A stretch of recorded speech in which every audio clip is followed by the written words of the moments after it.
Seigneur notre Dieu, nous voici devant ton saint trône béni. Nous répandons nos cœurs. Nous disposons, Éternel, à écouter ton conseil concernant notre marche dans cette carrière que tu as tracée au-devant de nous par ton Esprit Saint. Parce que ce n'est pas vainement, Seigneur, que tu nous as sauvés. Tu nous as sauvés pour un but. C'est pour que nous puissions plaire à ton cœur. Afin qu'aucun de nous ne puisse manquer à ce grand rendez-vous qui attend les élus qui ont été sauvés par grâce au moyen de la foi à travers Jésus-Christ. Nous amenons nos pensées captives à l'autorité de ta parole. Saint-Esprit de Dieu, utilise notre bouche comme un simple canal et que ce lieu soit inondé de ta gloire. Que ce peuple qui s'est déplacé, que chacun reçoive de toi, Seigneur, ce que tu lui as réservé. Nous annulons tout projet, programme du diable qui peut perturber ce temps au nom de Jésus-Christ. Nous élevons la seigneurie de Jésus au milieu de nous et nous proclamons rien que la seigneurie de Jésus-Christ. Merci d'avoir béni ton Église à travers la louange, l'adoration, la célébration. Éternel, bénis aussi ton Église à travers la proclamation de ta parole. Au nom de Jésus. Amen. Amen. Nous allons lire un verset. Dans Proverbes 4, verset 23. Le livre des Proverbes, au chapitre 4, verset 23. Garde ton cœur plus que toute autre chose, car de lui viennent les sources de la vie. Amen. Amen. La plupart de ceux qui sont de l'Église savent que nous sommes en train de nous entretenir autour du thème concernant la prière. La prière, les sortes de prières, les formes de prière. Dimanche passé, nous avons parlé de la prière avec jeûne. Et aujourd'hui, le Seigneur me met à cœur de vous interpeller autour de quelque chose d'important, de capital, que tout chrétien, tout croyant doit avoir à l'esprit chaque jour jusqu'au dernier souffle de sa vie. C'est très, très, très important. Garde ton cœur plus que toute autre chose, car de lui viennent les sources de la vie. Je vais vous entretenir autour des 3 bonnes dispositions de cœur, ou les 3 cœurs qui réjouissent le cœur de Dieu. Les dispositions de cœur que Dieu agrée. Pourquoi devons-nous avoir ce cœur-là? Parce que Dieu le veut ainsi. Donc, bien aimé, Dieu conseille à ses enfants, à nous ses enfants, à nous qu'il a créé à son image et selon sa ressemblance. Dieu nous conseille, nous supplie même que nous puissions garder notre cœur plus que toute autre chose. Que nous puissions bien gérer notre cœur plus que toute autre chose. Que nous puissions bien entretenir notre cœur plus que toute autre chose. Car de lui viennent les sources de la vie. Les sources au pluriel de la vie. Les sources. Bien aimé, lorsque le cœur d'un homme est détruit, lorsque le cœur de l'homme est brisé, blessé, déçu, trahi, ça déséquilibre tout l'être. Tu peux faire semblant de dire à quelqu'un je t'aime. Tu peux faire semblant de venir à l'église en disant alléluia comme tout le monde. Mais lorsque le cœur est malade, lorsque le cœur porte des fardeaux, lorsque le cœur ne se relâche pas, tu es un homme malheureux, tu es une femme malheureuse. Le cœur est très important. Et nous devons y veiller. Parce que la Bible nous dit, dans Isaïe 57, verset 21, « Il n'y a donc pas de paix pour les méchants. » Un cœur qui ne plaît pas à Dieu, c'est un cœur méchant. Ici, On ne parle pas du fait que tu es méchant pour faire du tort aux gens. Mais le cœur qui est éloigné de Dieu, Dieu l'appelle un cœur méchant. Un cœur qui n'aime pas, un cœur qui ne partage pas. Alors bien aimé, dans ce monde, il y a des hommes et des femmes qui fournissent beaucoup d'efforts pour garder leurs biens, garder leur argent en banque, garder leur maison, garder leurs projets. Les gens font tout pour bien garder des choses qui leur sont précieuses. Mais lorsqu'on parle du cœur vis-à-vis de Dieu, les gens négligent.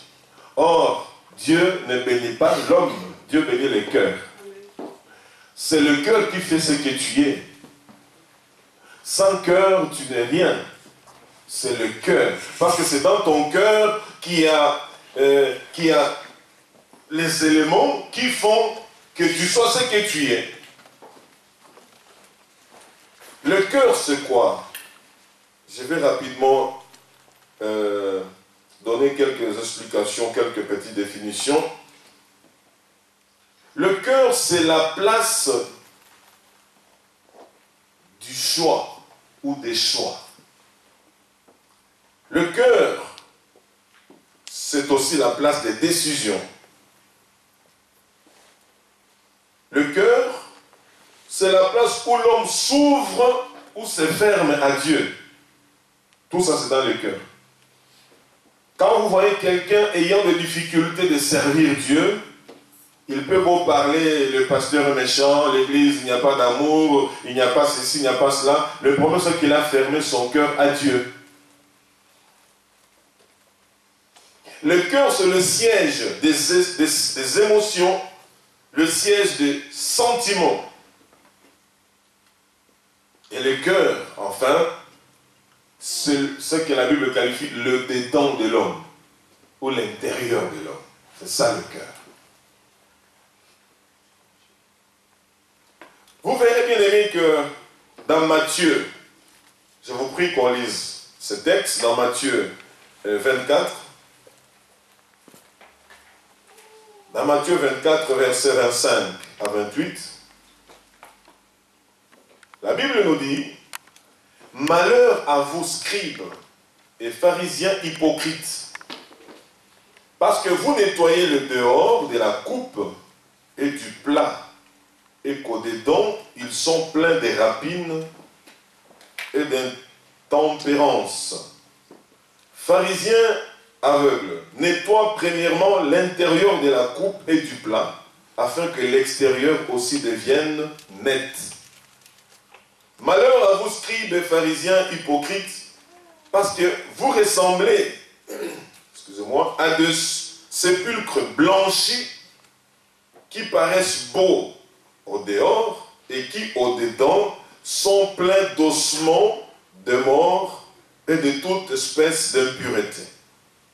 Vous de même, au dehors, vous paraissez juste aux hommes, mais au dedans, vous êtes pleins d'hypocrisie et d'iniquité. Le dedans, l'intérieur, tout ça c'est le cœur de l'homme. Matthieu 23, versets 25 à 28.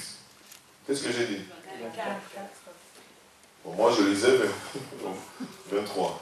Il fallait me corriger dès le début. Que Dieu soit loué. Donc Matthieu 23. Merci. Matthieu 23, versets 25 à 28. C'est ce que j'ai lu. Alléluia. Donc, le Seigneur, parlant de cœur, il s'est adressé un jour aux pharisiens. C'était le maître de la loi, les docteurs, les gens qui entretenaient et qui enseignaient la loi de Moïse à tout le peuple. C'était vraiment des intellos de l'époque.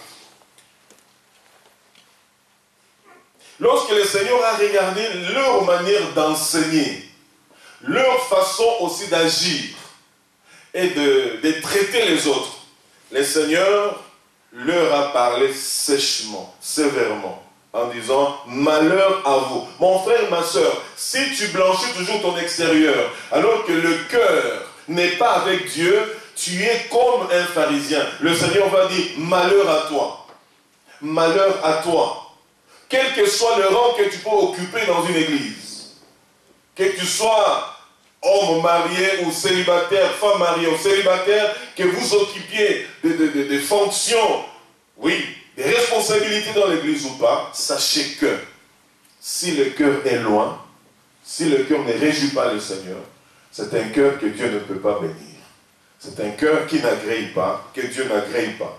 Ces hommes, malgré la connaissance de la loi, malgré le fait qu'ils occupaient le premier rang dans l'église, malgré qu'on les appelait des docteurs, le Seigneur a considéré que c'était des hommes qui étaient semblables à des tombeaux blanchis de l'extérieur. Mais à l'intérieur, il y avait des rapines, il y avait des épines, il y avait des clous, il y avait des marteaux, il y avait des scies. C'est des gens qui détruisaient les autres. Pourquoi? Parce que leur cœur était éloigné de Dieu. Mon frère, ma soeur, les 3 dispositions de cœur que Dieu agrée. Dans Matthieu 5, verset 8, la Bible dit « Heureux ceux qui ont le cœur pur, car ils verront Dieu. » Est-ce que nous pouvons faire cet exercice-là au quotidien? Que mon cœur soit trouvé pur devant le Seigneur. Un cœur qui réjouit le Seigneur. J'ai toujours dit aux gens, vous recevrez le témoignage des gens. Mais le témoignage de Dieu est le plus grand. Nous pouvons t'applaudir. Nous pouvons dire de bien de toi. Mais c'est Dieu qui connaît ton cœur. Et ce qui est bien aussi, c'est que toi-même, tu ne peux pas tromper ton cœur. Alléluia. Amen. Tu peux nous tromper, mais tu ne tromperas pas ton cœur. Tu connais bien ton cœur. Pendant que je parle, ton cœur te dit ce que toi tu connais, que moi je ne connais pas, mais que Dieu voit aussi. C'est ce que Dieu vise. Les 3 bonnes dispositions du cœur. Premièrement, un cœur pour Dieu. Ou un cœur qui aime Dieu. Ça c'est notre premier point que nous allons développer. La première bonne disposition du cœur. On entend toujours ces passages, ces versets, ces commentaires. L'amour pour Dieu, il faut aimer Dieu. L'amour pour Dieu, j'aime Dieu. J'ai épousé Dieu. J'ai marié Dieu. Donc Dieu, l'amour pour Dieu. Mais lorsqu'on regarde la vie de la personne qui nous dit qu'elle aime Dieu, sa vie ne reflète pas l'image de quelqu'un qui aime Dieu. Et c'est ce qui est compliqué. Et c'est ce que Satan aime. Satan, son rôle c'est quoi? C'est de te faire comprendre la parole de Dieu, mais à côté de cela, il t'empêche de vivre ce que tu connais de la parole de Dieu. Voilà pourquoi ce jour-là dans le jardin d'Éden, il connaissait, il savait très bien ce que Dieu avait dit à Adam et Ève. Et lui, il est allé dire à Ève, est-ce que Dieu a-t-il réellement dit que si vous mangez des fruits de cet arbre, vous allez mourir? Mais non, elle a dit oui. Dieu nous a dit, nous pouvons manger des fruits de tous les arbres, sauf, il dit non, le Seigneur, il n'a pas retiré la parole. Il n'a pas contredit la parole. Il a simplement ajouté ce que Dieu n'avait pas dit à ce qu'eux connaissaient de Dieu. Non, Dieu sait que le jour que vous en mangerez, vous serez comme des dieux. Il a dit, ah bon? Il dit, oui, il n'y a que ça. En fait, c'est ça le problème avec les chrétiens. L'ennemi veut que nous puissions dire, j'aime Dieu. Il dit, mais le fait de dire Dieu, c'est fini. Dieu sait que tu l'aimes. Mais tu peux me suivre pour qu'on fasse ça, ça, ça et ça. Il n'y a pas de problème. Mais Dieu sait seulement qu'il t'aime et que tu l'aimes. Et puis, il va même chuchoter à tes oreilles. Dieu te pardonnera. Tu vas t'agenouiller, tu vas demander pardon. Le sang de Jésus va te purifier, c'est bon. Et beaucoup d'enfants de Dieu se retrouvent dans ce piège-là en disant, j'aime Dieu, mais ne vivant pas réellement l'amour pour Dieu. Les bonnes dispositions du cœur. Premièrement, Un cœur pour Dieu. On commence la lecture. Allons dans Deutéronome.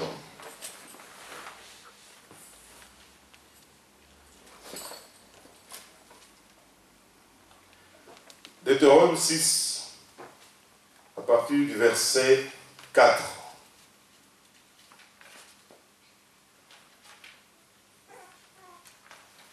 Deutéronome 6, à partir du verset 4.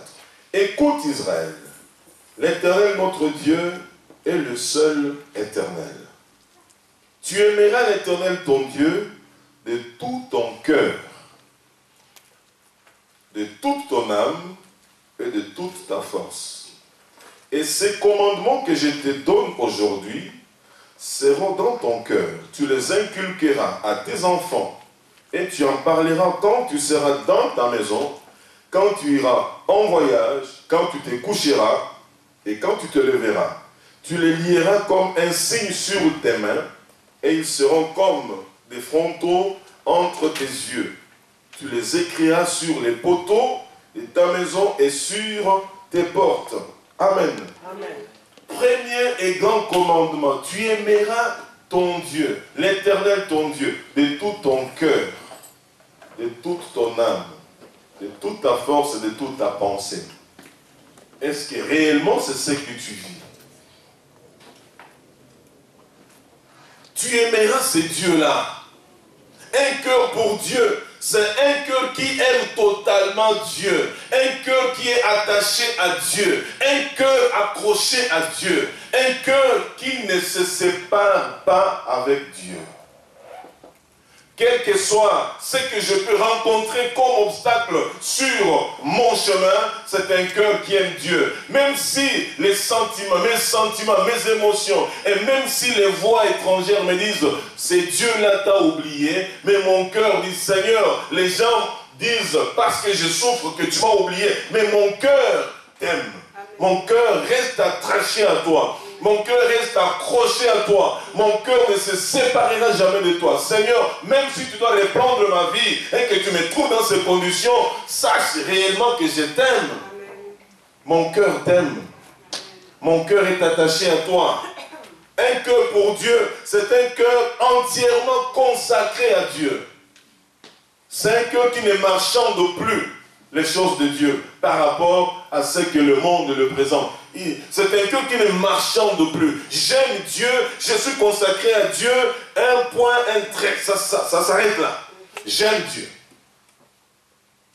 Et même dans ma famille, les gens savent que j'aime Dieu, je suis consacré à Dieu, entièrement à Dieu. L'homme qui viendra me demandant mariage doit savoir dès le premier instant qu'il vient que mon cœur est attaché d'abord à Dieu, entièrement à Dieu. Alléluia.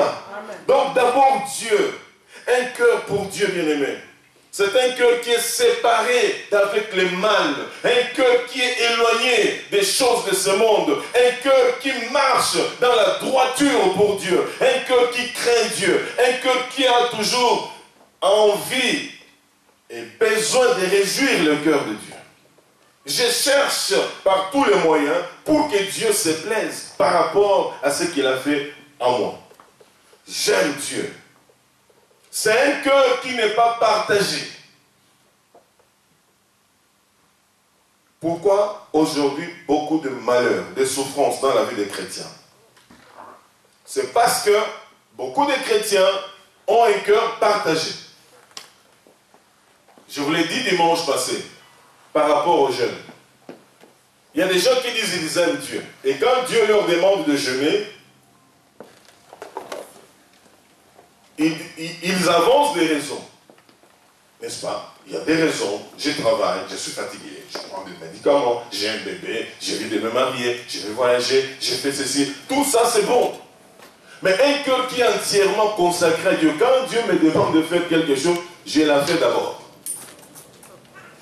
Je m'exécute d'abord. Parce que n'oubliez pas que servir, être au service de Dieu, c'est comme si on est dans une armée.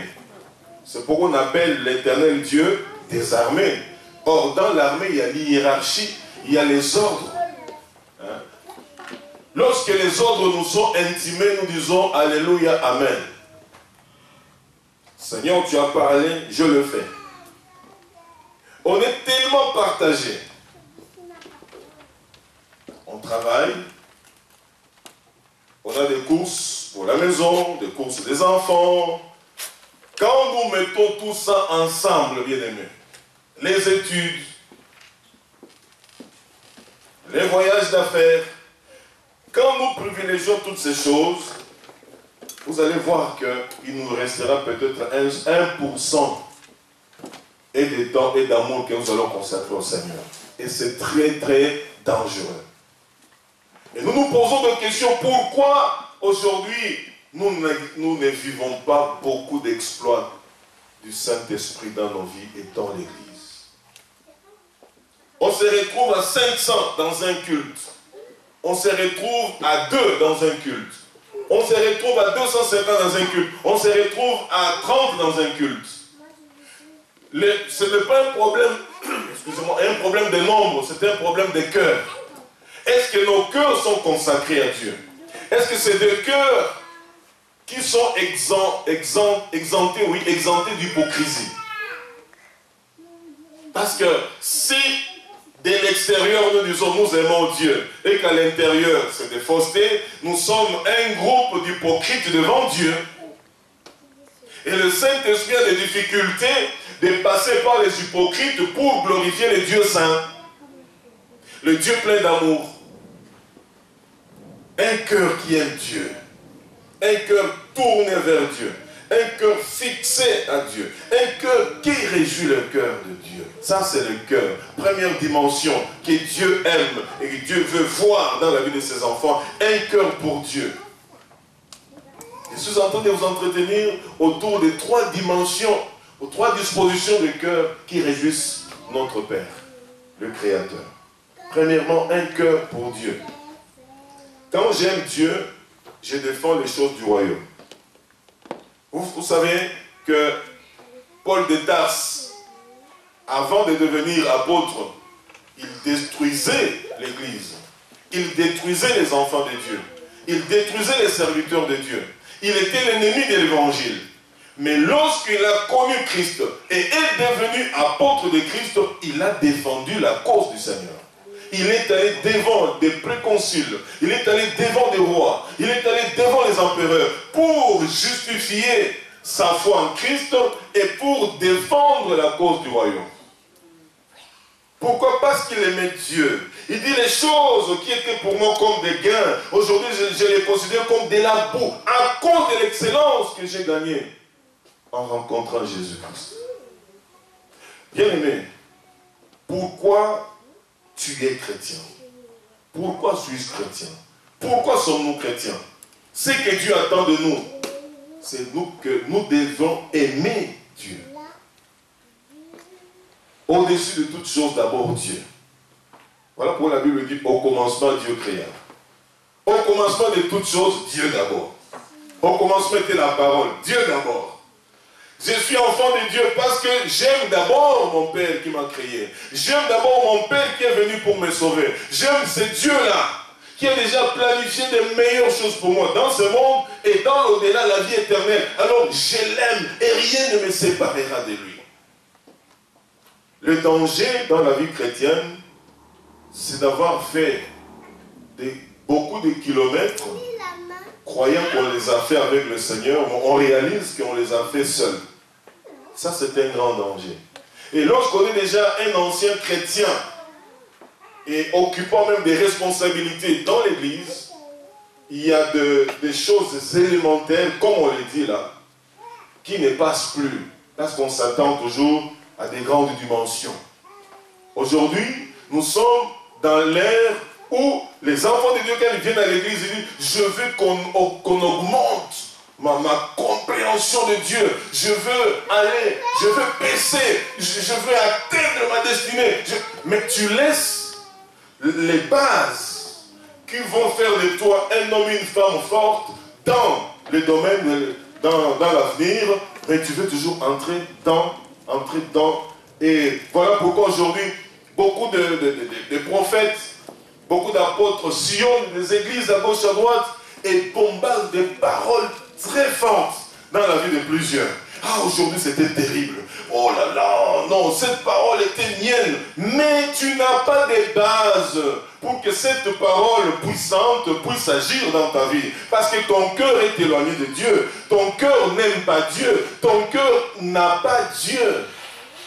Tu aimes Dieu des lèvres. Voilà pourquoi Isaïe dit quelque part en disant, ce peuple m'honore de lèvres, mais leur cœur est éloigné de moi.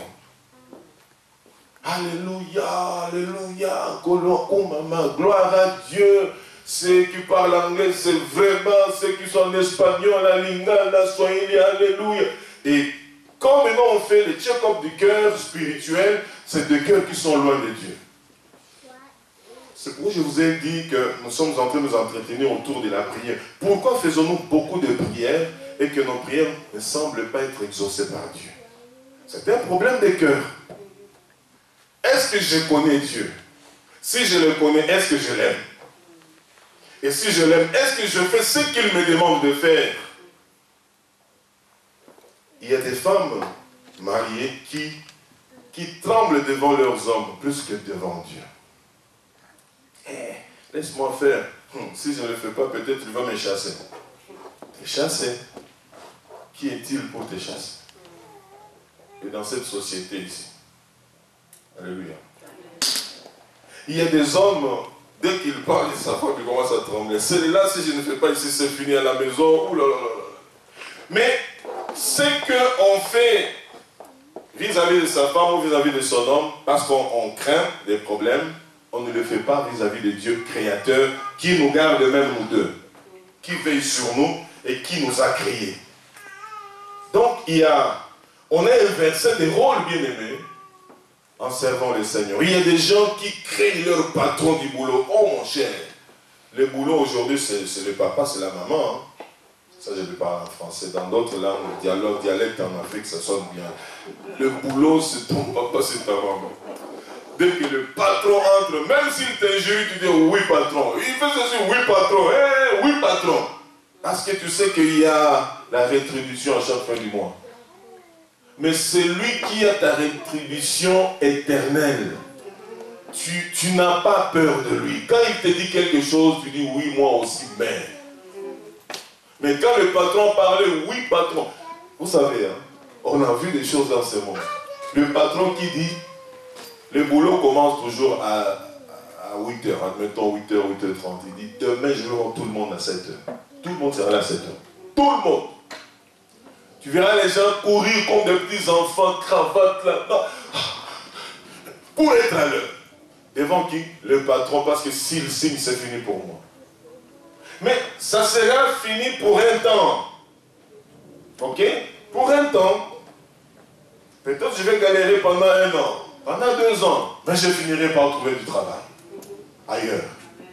Mais le patron des patrons, le roi des rois, le seigneur des seigneurs, je le néglige. Quelle est la place que tu donnes à ce Dieu-là, dans ton cœur? Quelle place Dieu occupe dans son cœur? Dans ton cœur plutôt. Voilà pourquoi David, lorsqu'il a vu l'arche rentrer en Israël, il a dansé en tant que roi. Et sa femme s'est moquée de lui. Toi, un roi, tu t'es vêtu comme ça devant les gens, jusqu'à danser, dire, hé femme, si on t'appelle reine, c'est à cause de ces trucs-là. Si ces trucs-là n'existaient pas, tu ne serais pas là. Je sais en qui j'ai cru, voilà pourquoi je danse. Et le Seigneur frappa cette femme-là de stérilité toute sa vie. Parce qu'on ne blague pas avec Dieu. Il faut aimer Dieu. Un cœur qui aime Dieu, c'est un cœur qui sera béni. C'est un cœur qui va bénir aussi les autres. Un cœur qui aime Dieu, c'est le cœur que tu vas utiliser pour être la source de bénédiction pour d'autres. Dieu ne peut pas bénir quelqu'un qui est égoïste. Dieu ne peut pas bénir quelqu'un qui va manger tout seul. Dieu ne veut pas bénir un cœur qui va attirer l'attention sur lui. Non, Dieu va bénir un cœur qui va bénir aussi les autres. Sinon, tu as forcé, entre guillemets, les bénédictions. Et quand on force, ça ne vient plus de Dieu. Parce Parce qu'il y a des gens qui nous disent ils sont bénis, ils sont bénis, ils sont bénis, c'est vrai. Mais moi, quand j'entends les gens dire béni, béni, béni, c'est souvent le matériel. Ok? J'ai 5 voitures, j'ai 10 parcelles, je suis béni. Mais moi je me dis, mais il y a des païens qui n'ont pas Dieu, qui ont plus que toi. Alors, ils vont dire, ils sont comment? Maudits?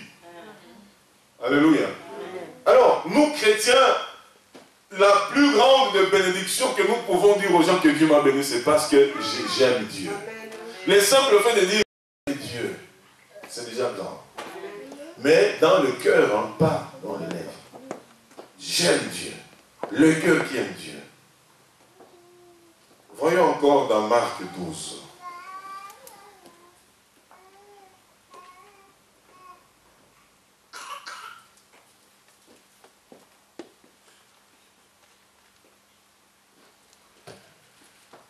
Ah oui, aimer Dieu. C'est bien, hein? N'est-ce pas?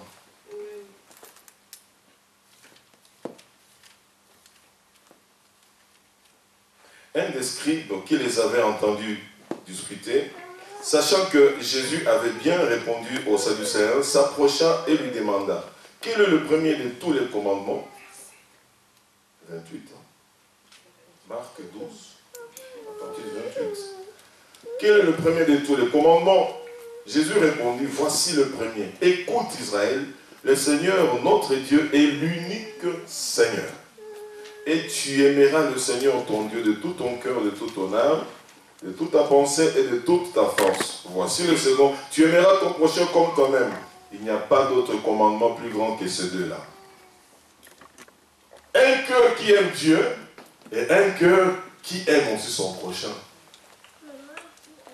Qui est ton prochain? Le prochain, c'est l'être qui vit devant toi. C'est ça ton prochain. Est-ce que tu aimes ton prochain?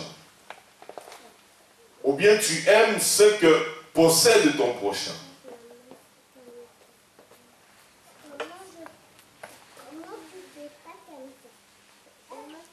Cet amour-là pour aimer Dieu. L'amour. Oh, j'ai béni le Seigneur. Pour vous qui êtes là, et pour ceux qui vont nous suivre au loin, il faut aimer Dieu. Il y a des gens qui aiment plus leur pasteur plus que Dieu. Leur bishop, archibishop, leur apôtre plus que Dieu. D'abord Dieu. D'abord Dieu. Et quand tu le dis d'abord Dieu, Dieu voit réellement que ce que tu dis est vrai. Et les anges acclament en disant, celle-là, elle aime réellement Dieu. Celle-là, il aime réellement Dieu. Et c'est vrai. Voilà pourquoi Satan, étant jaloux des bénédictions de Job, il a regardé, il a vu comment est-ce que Job était béni, lui, sa famille et consort. Un jour, la Bible nous dit que le Seigneur était en réunion avec les enfants du ciel, serviteurs. Il les voit aussi, il dit, toi, d'où viens-tu là? Non, je vais me promener sur toute la terre. Ah bon? Ah, tu as vu mon serviteur Job? Ah, oui, oui, oui, oui. Tu vois comment il m'aime? Et il me respecte, il m'a dit, oh, avec toute la protection que tu as mis autour de lui, il ne peut que t'aimer. Il suffit que tu retires un peu ceci, cela, tu verras qu'il va te régner en face. Il dit, bon, vas-y. Vas-y, fais ce que tu as dans ton cœur décidé de faire. Mais ne touche pas à son âme.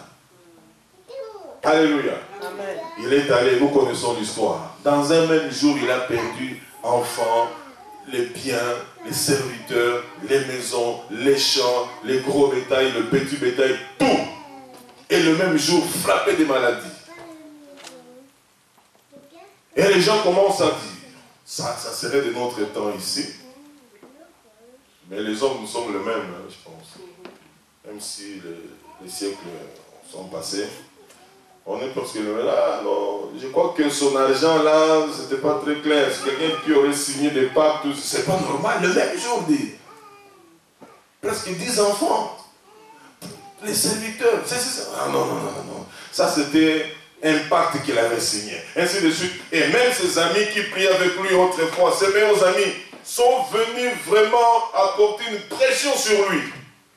Jusqu'au point qu'il commence aussi, à un moment donné, à douter un peu. Qu'est-ce que moi je fais de mal pour vivre ça?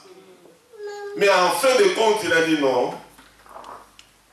Ce Dieu-là ne m'a rien fait de mal. Comment et pourquoi vais-je le régner? Je ne peux pas régner ce Dieu-là. Au nom de l'amour qu'il avait pour Dieu, le Seigneur a demandé à ses amis d'apporter un sacrifice à cet homme-là. Il va prier pour vous. Il a prié pour ces gens-là. Et le Seigneur a rendu à ses bien-aimés le double de tout ce qu'il avait. Et il était toujours béni. Pourquoi? Parce qu'il avait trouvé toujours de l'amour dans son cœur pour lui, malgré le bien qu'il avait perdu. Mon frère, ma soeur, es-tu attaché au Seigneur parce que tu es en bonne santé et tu aimes le Seigneur? Es-tu attaché à Dieu parce que tout va bien dans ta maison? Es-tu attaché au Seigneur parce que tout va bien? Mais admettons que Dieu retire quelque chose que tu aimes beaucoup.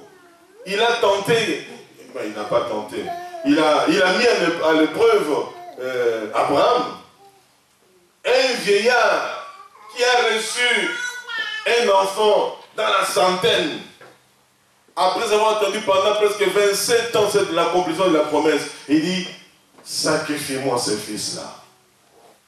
Un vieux qui n'a pas discuté, il a pris l'enfant. Il est allé. Et ce jour-là, l'ange lui dit, n'avance pas ta main sur l'enfant. Mais non, Dieu a vu que tu l'aimes, tu le bénis, que tu l'obéis, que tu es soumis.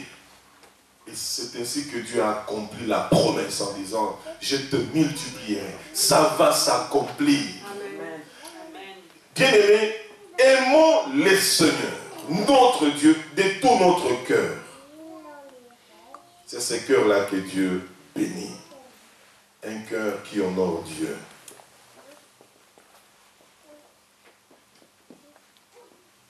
On ne peut pas d'une part dire qu'on aime Dieu alors qu'on entretient le mal dans notre cœur.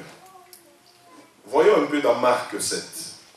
Lisons dans Marc 7, versets 18 à 23. Marc 7, 18 à 23. Il leur dit, vous aussi êtes-vous donc sans intelligence? Ne comprenez-vous pas que rien de ce qui du dehors entre dans l'homme ne peut le souiller? Car cela n'entre pas dans son cœur, mais dans son ventre, puis s'en va dans les lieux secrets qui purifient tous les aliments. Il dit encore, ce qui sort de l'homme, c'est ce qui souille l'homme. Car c'est du dedans, c'est du cœur des hommes que sortent les mauvaises pensées, les adultères, les impudicités, les meurtres, les vols, les cupidités, les méchancetés, la fraude, le dérèglement, le regard envieux, la calomnie, l'orgueil, la folie. Toutes ces choses mauvaises sortent du dedans et souillent l'homme. C'est du dedans. Quand quelqu'un te hait, c'est à partir de son cœur. Et le cœur qui te hait, qui entretient la haine, va communiquer cette haine à la bouche. La bouche va parler. Va communiquer cette pensée-là aux yeux. Et les yeux vont vraiment te dévorer. Est-ce qu'il y a des yeux qui dévorent aussi? Est-ce que ça existe? Les regards qui dévorent. Tu passes comme ça, tu sens que tu es mort. Tu te dis, pourquoi je suis même allé là-bas? Pourquoi? Parce que c'est le cœur, ce n'est pas ce qui entre, c'est ce qui sort. Voilà pourquoi le Seigneur dit, nous devons garder, bien garder notre cœur plus que toute autre chose. Nous aimons la bénédiction, le Saint-Esprit, c'est bien. Le Seigneur dit, le Saint-Esprit agit très bien et très fort dans un cœur qui m'aime. Ah, j'aime avoir les dons de guérison. Les dons, c'est bien. Dans quel cœur? J'aime prêcher la parole, enseigner. C'est bien. Ça doit sortir de quel cœur? En fait, c'est pourquoi le Seigneur dit, nous devons bien garder notre cœur plus que toute autre chose. N'aimons pas la bénédiction plus que notre cœur.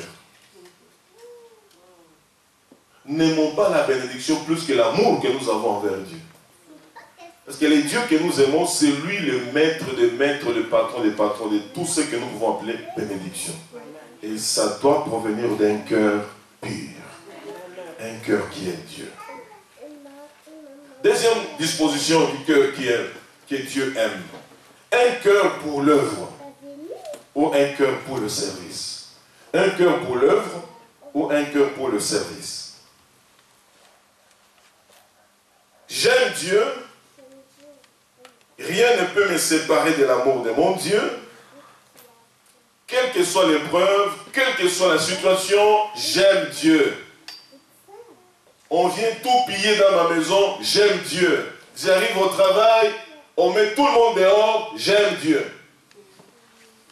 Dans l'église, on ne comprend pas, on me critique, j'aime Dieu. Les amis de confiance m'abandonnent, j'aime Dieu. D'abord Dieu.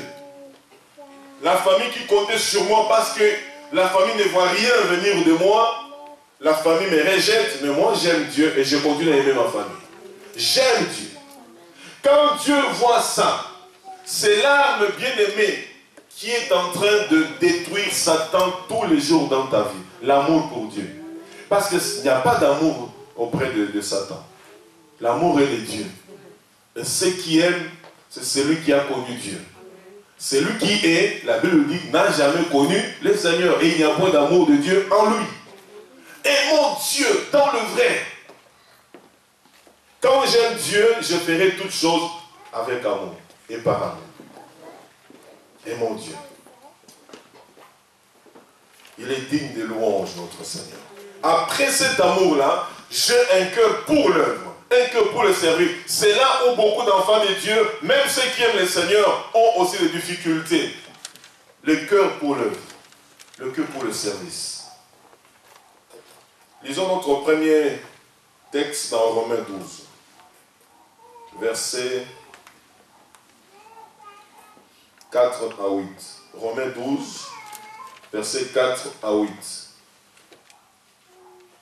Car comme nous avons plusieurs membres dans un seul corps, et que tous les membres n'ont pas la même fonction, ainsi, nous qui sommes plusieurs, nous formons un seul corps en Christ, et nous sommes tous membres les uns des autres. Puisque nous avons des dons différents, selon la grâce qui nous a été accordée, que celui qui a le don de prophétie l'exerce selon l'analogie de la foi. Que celui qui est appelé au ministère s'attache à son ministère. Que celui qui enseigne s'attache à son enseignement. Et celui qui exhorte à l'exhortation. Que celui qui donne le fasse avec libéralité. Que celui qui préside le fasse avec zèle. Que celui qui pratique la miséricorde le fasse avec joie. Amen. Amen. Frères et sœurs, tout ce que Dieu attend de toi, c'est un cœur pour le service. Quel que soit ce que Dieu a mis en toi. Peut-être ta force, c'est la prière. Peut-être la personne qui prêche ne prie pas mieux que toi. Attache-toi à ça. Sers Dieu par la prière. Tu as des difficultés d'évangéliser. Tu as peut-être les difficultés d'adorer dans le chant. Mais quand toi tu pries, même les mouches proclament la grandeur de Dieu. C'est ce que Dieu t'a donné. Alors, fonce là-dedans. Le service. La Bible déclare que Jésus-Christ, lui le roi des gloires, le Seigneur des seigneurs, n'est pas venu dans ce monde pour être servi, mais pour servir. Lorsque le Seigneur trouve dans la vie de ses enfants un cœur pour le service, ce sont des hommes et des femmes que Dieu est en train d'amener et va amener plutôt loin. Parce que Dieu ne bénit que des hommes et des femmes qui ont un cœur de service. Rendre des services à nos frères et sœurs. Rendre des services aux serviteurs de Dieu. Rendre des services aux malheureux. Rendre des services aux malades, aux prisonniers. Rendons des services ça ne coûte rien. Aujourd'hui, le séculier, l'homme, a ravi ce qui était à l'église et commence à faire des choses que les gens applaudissent. Vous savez que la Croix-Rouge, c'était des chrétiens qui avaient commencé cette affaire-là. Les services sociaux dont on nous parle aujourd'hui, c'est toujours l'église qui avait commencé ça. Mais avec des années, l'État a tout repris. Et pour fermer la bouche des chrétiens, il reprend, il donne des salaires. Ah, tout le monde, ah, aujourd'hui, médecins sans frontières, ceci, cela, banque alimentaire, tout ça, c'était l'église qui faisait ces choses-là. Mais l'homme a tout repris. Bien aimé, et vous regardez maintenant des émissions qui passent à travers le monde. Il y a celui-ci qui va au secours de ceux qui ont des restaurants qui sont en faillite pour élever les restaurants. Il y a ceux-ci qui vont, parce que des maisons sont abîmées, ils viennent avec un groupe de gens, pendant un temps record, on a béni la maison, tout ça c'est bien. C'est des services, et quand tu es là, en tant qu'humain, tu sens que c'est ça. Dieu a créé l'homme pour faire du bien à l'autre. Mais dans l'église, nous qui nous appelons enfants de Dieu, est-ce que Dieu voit ces cœurs-là de service au milieu de nous? Tu as été sauvé pour servir. Sauvé pour servir. SS. Dans le Seigneur. Un cœur attaché et préparé pour le service. Et vous savez que parce qu'on est membre dans le corps, chaque membre dans notre corps rend service à tout l'être. N'est-ce pas? Amen. Mais oui.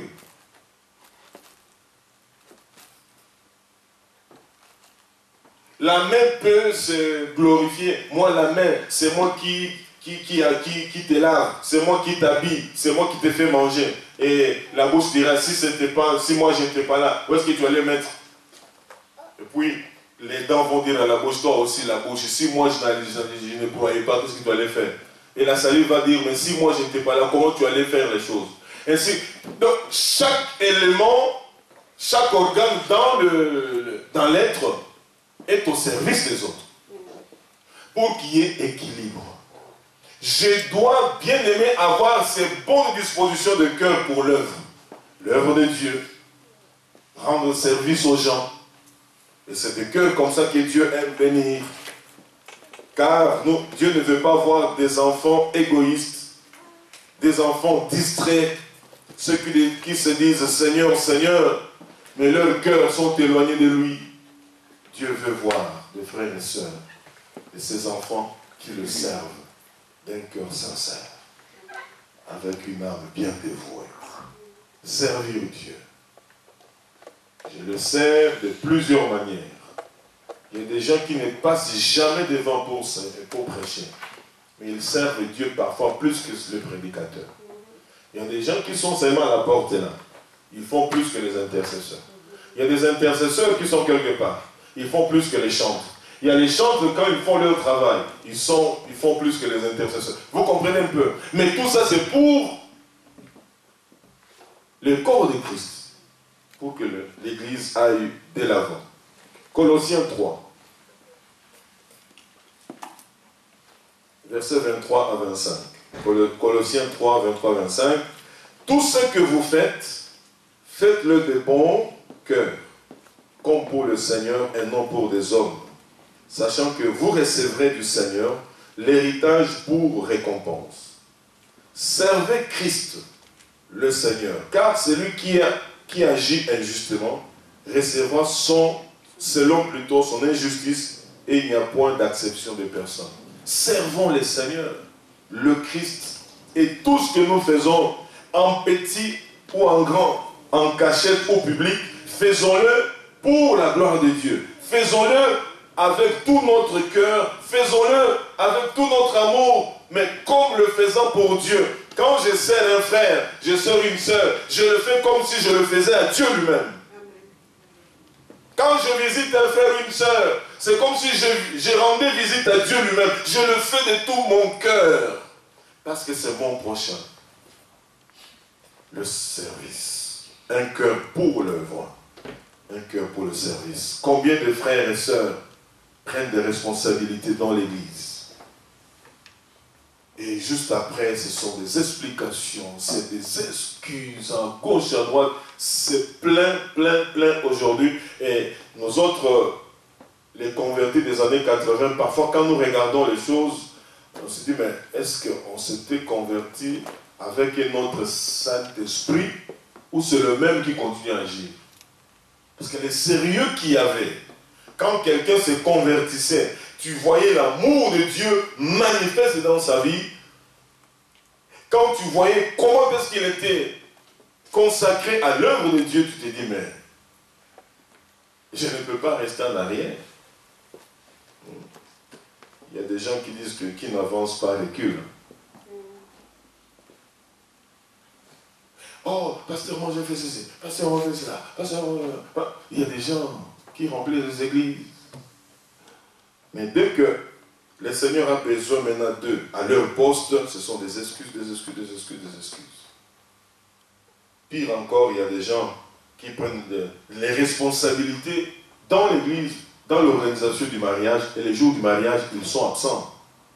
Ils ne se justifient même pas. Quelqu'un qui s'est marié une fois dans sa vie, tu vas aller demander pardon, mais c'est quelqu'un qui a raté son mariage. Alléluia.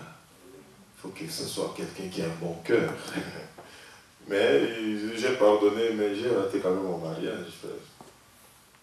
Ça reste un pincement. Mais tu avais pris un engagement. On t'a fait confiance. Pasteur, tu peux te reposer. Je serai là pour ouvrir la porte de l'église et qu'on sort. Pendant ce temps-là, l'homme de Dieu fatigué dit aujourd'hui mon frère tel est là-bas ou ma soeur telle. Et tu entends les gens te dire, mais pasteur, la porte est fermée. Ah, tel n'est pas là. Non. C'est des choses que j'ai expérimentées plusieurs fois. Je vous le dis par expérience. Alléluia.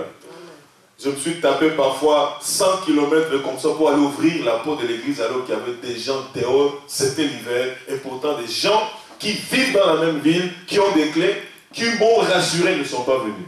Pas une personne, 3 ou 4 qui avaient des clés de l'église. Est-ce que c'est un cœur pour le service? Un cœur pour l'œuvre? Je crois que pour vous, ce n'est pas le cas. Quand vous prenez des engagements, faites-les bien, comme pour le Seigneur. Tout ce que vous faites, faites-le de bon cœur, comme pour le Seigneur et non pour des hommes. Et bon cœur. Et enfin, la troisième dimension, un cœur brisé ou un cœur humble. Un cœur qui aime Dieu, un cœur pour le service ou pour l'œuvre, et là maintenant, un cœur brisé et humble. Quand je rentre dans ces 3 dimensions du cœur, le Seigneur est plus proche de moi que je ne l'ai pensé.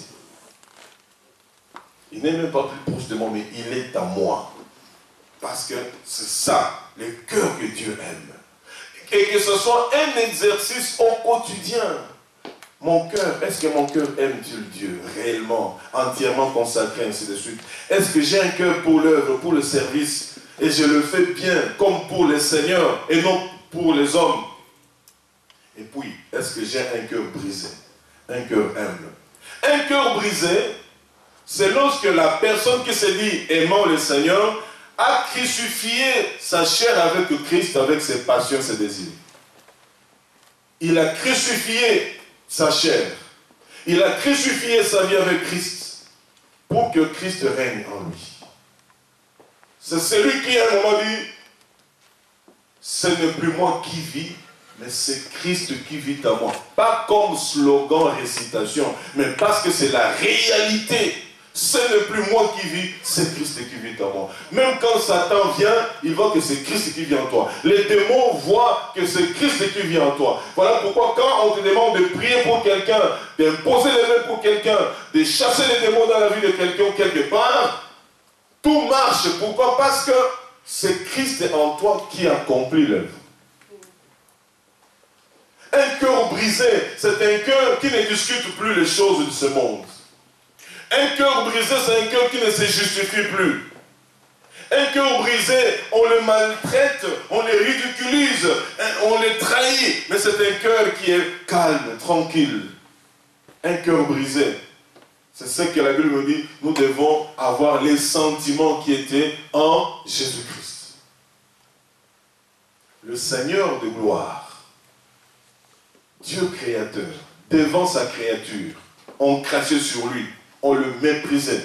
On l'a taxé de tous les noms. Même des noms des démons. Il était là. Faites mourir vos membres par rapport aux choses de ce monde, nous dit la Bible. Un cœur brisé, c'est un cœur humble. C'est un cœur qui ne cherche pas forcément la première place. C'est un cœur qui n'attend pas, après avoir posé un acte, qu'on l'applaudisse. C'est un acte, c'est un cœur qui fait tout pour le Seigneur et qui ne s'attend qu'au Seigneur. C'est un cœur qui ne dit que, qui dit seulement que c'est Dieu qui va me rémunérer. C'est un cœur qui se dit, Seigneur, à cause de toi, on m'amène. À cause de toi, on marche sur moi. À cause de toi, Seigneur, même les personnes qui ne pouvaient pas autrefois oser, mais à cause de toi, Seigneur, je l'accepte. Qui sont ces frères et sœurs qui sont brisés dans les églises aujourd'hui? Vous trouvez dans l'église les gens calmes, comme des moines. Mais il suffit que tu touches à quelqu'un. La personne qui était sérieuse et calme il y a une seconde, vous l'oubliez. Pourquoi? Parce que la chair continue à vivre. Il faut amener ta chair dans le brisement avec Christ. Que tous ceux qui vivaient en toi, au nom de Christ, soient brisés. Que tu te laisses emporter par la puissance du Seigneur en disant, Seigneur, mais voici, fais de moi ce que tu veux. Un cœur brisé, un cœur humble, c'est un cœur qui s'est dépouillé des œuvres mortes. C'est un cœur qui a renoncé à l'amour du monde. C'est un cœur, comme je le dis, qui est crucifié avec Christ. Un cœur brisé et humble. Frères et sœurs, je m'arrête là. Que le Saint-Esprit aide chacun à pouvoir méditer sur ces trois dispositions du cœur. Un cœur qui aime Dieu. Un cœur pour le service et pour l'œuvre. Un cœur brisé et humble. Ce sont les cœurs que Dieu aime. Pour le cœur brisé, prenez Philippiens 2, versets 3 à 4. Enfin, Philippiens 2, 3 à 11. 1 Pierre 5, versets 5 à 6. Colossiens 3, versets 5 à 10. Philippiens 2, versets 3 à 11. 1 Pierre 5, versets 5 à 6. Colossiens 3, versets 5 à 10. Alors, peuple de Dieu, c'est l'exhortation que nous avions pour l'Église aujourd'hui. Rentrons et recherchons à vivre ces trois dimensions de cœur. Très important. Mettez ça en prière. Le Saint-Esprit nous a dit ici que personne ne peut mentir à son propre cœur. Tu sais si tu aimes Dieu ou pas, tu le sais. Dans ton cœur, là, tu sais si tu obéis Dieu ou pas, tu le sais. Si tu es désobéissant ou insoumis, tu le sais. Si tu es infidèle envers le Seigneur, tu le sais. Si tu es léger, tu le sais. Si tu es négligent et paresseux vis-à-vis de l'amour que tu dois avoir pour ton Dieu et le service, tu le sais. Voilà pourquoi tu es la personne la mieux indiquée pour résoudre le problème de ton cœur. C'est toi, et non un pasteur, et non un prophète, et non un apôtre, et non une équipe des intercesseurs. Non, c'est toi. Tu es la personne la mieux indiquée pour apporter la solution à ton problème face du Seigneur. Regarde comment tu marches, comment tu vis. Ça fait combien d'années que tu sers le Seigneur? Est-ce que ton cœur est entièrement à Dieu, consacré à Dieu, malgré les épreuves, malgré les difficultés de la vie? Est-ce que ton cœur s'accroche-t-il à Dieu? Ou bien tu es en train de servir Dieu en dents de scie, selon l'humeur du jour, selon l'occasion qui m'est offerte ou une opportunité. Je saute dessus et je sers le Seigneur. Et les autres fois, ça ne m'intéresse pas. Tu dois arranger ça avec ton Dieu. As-tu un cœur pour le service? Un cœur pour l'œuvre? Si oui, que fais-tu des responsabilités que Dieu t'a données? Et dans ta maison, ta famille et dans l'église, dans le lieu du travail et partout, là où tu étudies. Et enfin, as-tu un cœur brisé? Un cœur humble?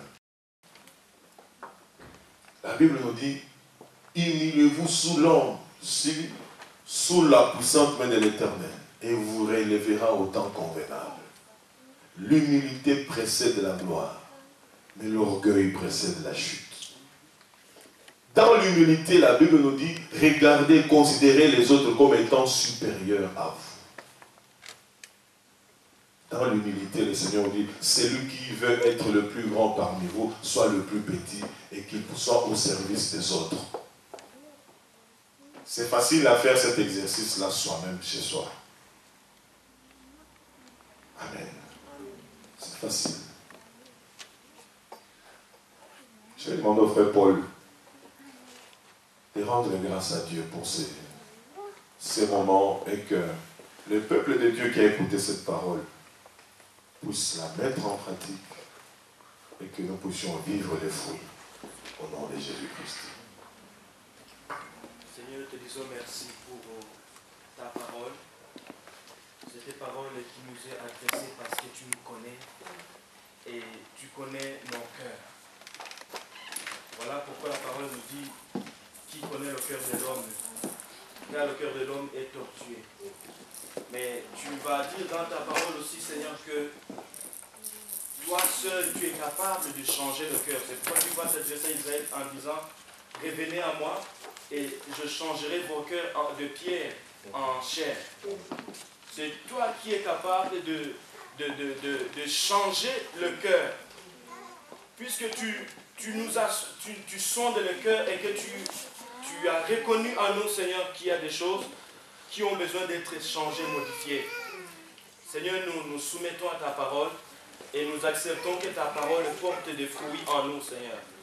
Merci de ce que tu permets que nos cœurs, qui étaient autrefois chargés, soient déchargés à la sortie, Seigneur, de cette église. Pendant ce service, ô Dieu de gloire, que le Saint-Esprit puisse opérer. Parce que ta parole dit qu'elle est comme une épée à double tranchant qui tranche, qui enlève ce qui est mauvais pour pouvoir nous donner le nouveau. Seigneur, que ton nom soit béni pour cette parole. Nous te disons merci parce que nous savons que ton Église va de l'avant et que tu as préparé, ô Éternel, des bonnes choses pour chacun d'entre nous. C'est pourquoi, ô Dieu de gloire, nous te disons merci, Seigneur, pour le changement. Nous te disons merci parce que nous rentrerons avec une joie, parce que nos cœurs seront, Seigneur, déchargés. Que toute la gloire te revienne, Seigneur. À toi et à toi seul, nom de Jésus. Amen. Amen, Seigneur. Avec des cœurs bien disposés, ô Dieu, nous nous approchons de ton saint trône de gloire pour t'apporter nos offrandes, nos dîmes. Nous ne les faisons pas par habitude, nous les faisons parce que notre cœur t'aime et obéit à tes commandements. Que ce moment soit un moment de grande joie, un moment de grande bénédiction pour quiconque le fera de bon cœur, pour la gloire de ton nom, au nom de Jésus. Amen. Voilà.